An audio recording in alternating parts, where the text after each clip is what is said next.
അരനൂറ്റാണ്ട് പഴക്കമുള്ള ഒരു പാപഭാരം പോണേക്കരയിലെ മണ്ണും വെള്ളവും ഇന്നും ചുമക്കുകയാണ്. ഭൂഗർഭ ടാങ്കുകളിൽ ഉപേക്ഷിക്കപ്പെട്ട റൊഡാമിൻ എന്ന മാരക രാസവസ്തു ഒരു പ്രദേശത്തെ ആകെ ചുവപ്പണിയിക്കുമ്പോൾ അത് വെറുമൊരു പരിസ്ഥിതി പ്രശ്നമല്ല, മറിച്ച് പതിറ്റാണ്ടുകളായി തുടരുന്ന ഭരണകൂട ഭീകരതയുടെയും അനാസ്ഥയുടെയും നേർചിത്രമാണ്. സദേൺ ഓർഗാനിക്സ്, മംഗളം എന്നീ രണ്ട് കമ്പനികൾ 4 പതിറ്റാണ്ട് മുമ്പ് പൂട്ടിക്കെട്ടി ഉടമസ്ഥർ കടന്നുകളഞ്ഞപ്പോൾ അവിടെ അവശേഷിപ്പിച്ചത് വരും തലമുറകളെ പോലും വേട്ടയാടുന്ന വിഷവിത്തുകളായിരുന്നു. ജനവാസ മേഖലകളിൽ അപകടകരമായ രാസവസ്തുക്കൾ കൈകാര്യം ചെയ്യുന്ന സ്ഥാപനങ്ങൾ സുരക്ഷാ മാനദണ്ഡങ്ങൾ കാറ്റിൽ പറത്തുമ്പോൾ അധികാരികൾ എവിടെയായിരുന്നു എന്ന ചോദ്യം പ്രസക്തമാണ്.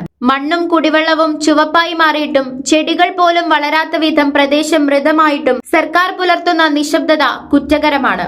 ദുരന്തം സംഭവിച്ച ശേഷം മാത്രം ഉണരുന്ന ഭരണകൂട ജാഗ്രത വെറും കണ്ണിൽ പൊടിയിടൽ മാത്രമാണ്. പോണേക്കരയിലേത് കേവലം രാസമാലിന്യ പ്രശ്നമല്ല, മറിച്ച് വ്യക്തമായ സാമൂഹിക അനീതിയാണ്. ഒരു മുട്ടുസൂചിയുടെ അറ്റം കൊണ്ട് തോണ്ടിയിട്ട് ഒരു ഗ്ലാസ് വെള്ളത്തിലിട്ട് കഴിഞ്ഞാൽ വെള്ളം കംപ്ലീറ്റ് 10-30 കൊല്ലം കഴിഞ്ഞപ്പോഴത്തേക്കും എൻ്റെ ശരീരത്തിൽ ഇങ്ങനെ ചൊറിഞ്ഞു പൊട്ടാൻ തുടങ്ങിയപ്പോൾ ഞാൻ സ്കിന്നിൻ്റെ ഡോക്ടറെ കൊണ്ട് കാണിച്ചു കഴിഞ്ഞപ്പോൾ അവർ അപ്പം തന്നെ പറഞ്ഞു ഇത് കെമിക്കലിൻ്റെ അലർജിയാണെന്ന് പറഞ്ഞു. ഞാൻ പറഞ്ഞു ഇങ്ങനെ റൊഡാമിൻ ബി എന്ന് പറഞ്ഞ ഒരു പൗഡറാണെന്ന് പറഞ്ഞു. അപ്പോൾ അത് കമ്പ്യൂട്ടറിൽ അടിച്ചു നോക്കിയപ്പോൾ തന്നെ ഡോക്ടർ പറഞ്ഞു ഇത് ഭയങ്കര പോയിസണുള്ള ഒരു പൗഡറാണ്. നമ്മുടെ ശരീരത്തിൻ്റെ ഗുണം കൊണ്ട് ഇത് പുറത്തേക്ക് വന്ന് നമുക്ക് കാണാൻ പറ്റി.